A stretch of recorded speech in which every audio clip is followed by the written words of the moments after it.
दोस्तों, आप अपना भविष्य तो नहीं बदल सकते, लेकिन आप अपने आदतें ज़रूर बदल सकते हो।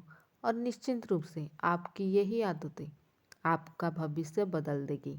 सपने वो नहीं होते जो हम नींद में देखते हैं, बल्कि सपने वो होते हैं जो हमें नींद नहीं आने देते। जब हम सोते हैं तो हमारा शरीर मृत शरीर के समान होता है, और जब हम उठते हैं तो हमारा एक नया जन्म होता है।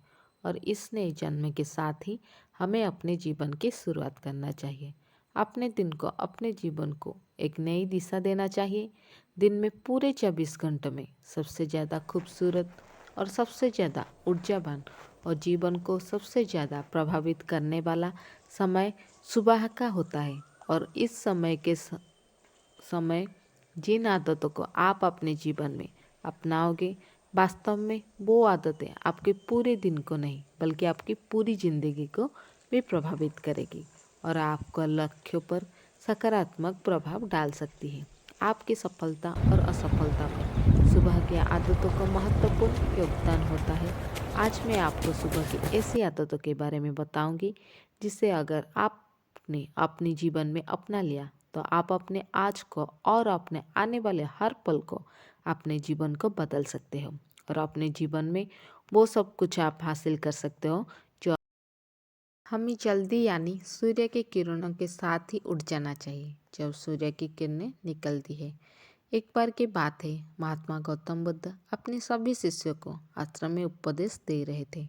उससे क्योंकि जीवन में अपनाई जाने वाली सुबह की आदतें के बारे में बता रहे थे। वह उनको बता रहे थे कि इस प्रकार की आदत अपनाकर हम अपने हर दिन को और अपने पूरे जीवन को बेहतर बना सकते हैं। फिर महात्मा बुद्ध अपने शिष्य से कहते हैं कि हमें जल्दी, यानी सूर्य की किरणों के साथ ही उठ जाना चाहिए।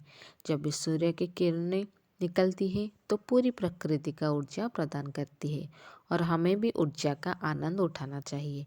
जो व्यक्ति देर से उठता है और सूर्य की ऊर्जा को ग्रहण नहीं कर सकता और पूरे दिन नीरस रहता है, उसका पूरा दिन अलग से भरा रहता है। फिर महात्मा गौतम बुद्ध पहले आदत बताते हुए शिष्य से कहते हैं,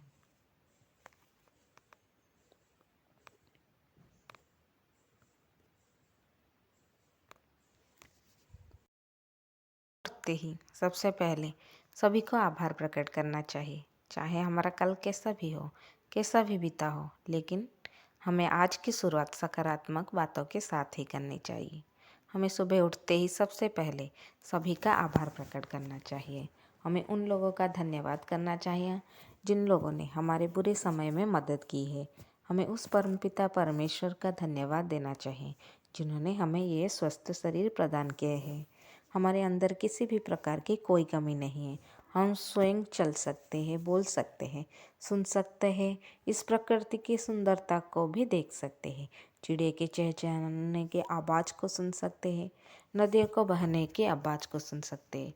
क्योंकि बहुत से लोगों ने तो ये देखा भी नहीं होगा क्योंकि उनके आँख नहीं है। कुछ लोगों ने उसे सुना भी नहीं होगा क्योंकि उनके कान नहीं है।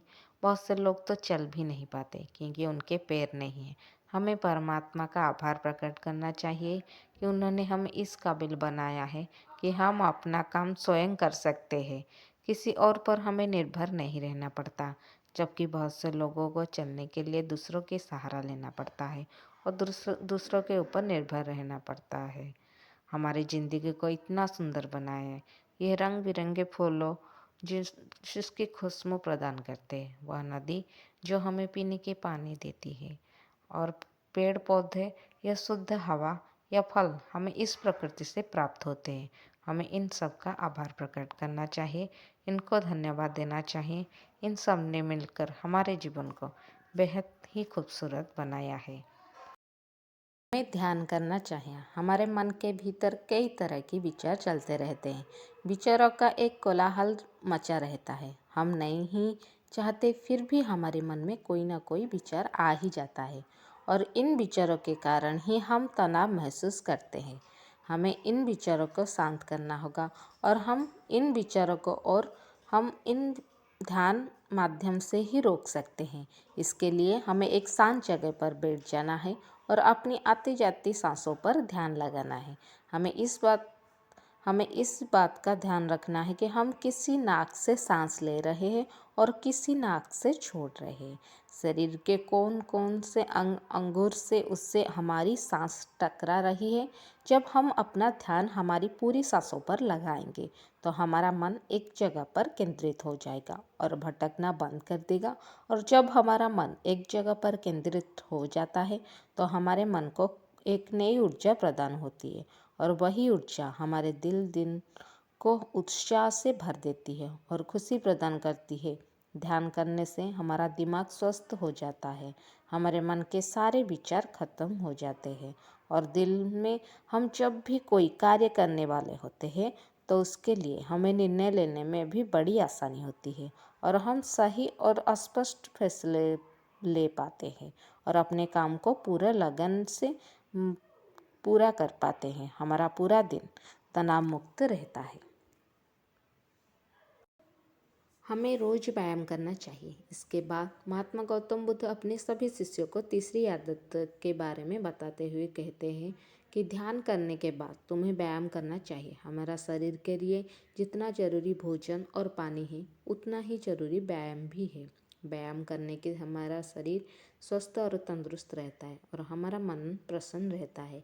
व्यायाम करने से हमारा शरीर के सभी अंग सुचारू रूप से कार्य करते हैं, हमें ऊर्जा प्रदान करते हैं, कार्य को करने की शक्ति प्रदान करते हैं, जिससे हम अपने कार्य को आसानी से पूरा कर पाते हैं और हमें थकान का अनुभव भी नहीं होता है, जिससे हम बिना थके पूरे कार्य को जल्द से जल्द पूरी कर पाते हैं। व्यायाम करने से हमारा शरीर स्वस्थ और निरोग रहता है, हमें किसी भी प्रकार का कोई रोग नहीं होता। हमारे पास चाहे जितने भी धन दौलत हो, सब सुख सुविधाएं हो, अगर हमारा शरीर स्वस्थ नहीं होगा तो हम किसी भी सुख सुविधा का आनंद नहीं ले पाएंगे। अगर हमारा शरीर किसी भी रोगग्रस्त हो जाएगा तो फिर यह धन दौलत भी ठीक नहीं कर पाती है। स्वस्थ शरीर सुखी जीवन का निशानी है। स्वस्थ करना है, जितना हम अपने शरीर को कष्ट देंगे उतना ही हमारा शरीर हमें सुख प्रदान करेगा और जितना हम अपने शरीर को आराम देंगे उतना ही यह हमें कष्ट प्रदान करेगा। इसलिए हमें नियमित रूप से व्यायाम करना चाहिए। व्यायाम करने से हम पूरे दिन प्रसन्न रहते हैं और अपने सभी कार्यों को आसानी से कर पाते हैं। व्यायाम करने से हमें दीर्घायु प्राप्त होती है और लंबे समय तक युवा नजर आते हैं। जो लोग व्यायाम नहीं करते समय से पहले वो वृद्ध नजर आने लगते हैं। अपने पूरे दिन की दिनचर्या लिखनी है। इसके बाद गौतम बुद्ध अपने शिष्यों को सुबह की चौथी आदत के बारे में बताते हैं। कहते हैं कि आभार व्यक्त करने के बाद, ध्यान करने के बाद और फिर व्यायाम करने के बाद तुम्हें एक कागज एक कलम उठानी है और उस कागज और उस कलम में अपने पूरे दिन का दिनचर्या लिखनी है। अपने सभी कार्यों को लिखना है जो उस दिन आप करोगे और उन सभी कार्यों को समय निर्धारित करें जिससे आप एक निश्चित समय से अपने सभी कार्यों को पूर्ण कर पाएंगे और आपका कोई भी कार्य नहीं छूटेगा। और एक बात का और ध्यान रखें, आप अपने उन कार्यों में एक ऐसा कार्य जरूर लिखें जिससे तुम्हें किसी व्यक्ति या पशु की निस्वार्थ भावना से मदद करोगे, जैसे कि किसी गरीब को भोजन खिला दिया, किसी पशु के पास डाल दिया या फिर उसे पानी पिला दिया। ऐसा करने से तुम्हें शांति प्राप्ति होगा और जब तुम्हारा पूरा दिन खत्म हो जाएगा तो तुम्हें एक अलग ही खुशी का अनुभव होगा कि आज मैंने एक अच्छा कार्य किया है, आज मैंने किसी की निस्वार्थ भाव से मदद की है, आज का दिन मेरा बहुत ही अच्छा था, कि कोई भी कार्य नहीं छोड़ा, मैंने आज का दिन बहुत ही अच्छे से जिया। तुम्हें अपने आप से बात करनी है। जब तुम यह प्रेरणादायक ग्रंथ पढ़ लो उसके बाद तुम्हें अपने आप से बात करनी है। दूसरों से तो हम हमेशा बात करते हैं लेकिन कभी अपने से बात करने का मौका भी नहीं मिलता। इसीलिए हमें अपने आप से बात करनी चाहिए, क्योंकि आपको आपसे बेहतर कोई नहीं समझ सकता। इसीलिए अपने आप को धन्यवाद देना चाहिए, अपने आप से कहना चाहिए कि मैं कितना अच्छा हूँ, मैं बहुत ही खुश हूँ कि हर कार्य को कर सकता हूँ, कोई भी कार्य मेरे लिए असंभव नहीं है, हर परेशानी से लड़ सकता हूँ, जो लक्ष्य निर्धारित किया है उसे पाकर रहूँगा, चाहे कुछ भी हो जाए मैं उसे हासिल करके ही रहूँगा, मैं किसी से नहीं डरता। दोस्तों, हमारे जीवन में ये छोटी छोटी बातें आदतें हमारे जीवन को एक नई दिशा प्रदान करेगी। जब आप इन आदतों के साथ अपने दिन की शुरुआत करोगे तो फिर आपको हर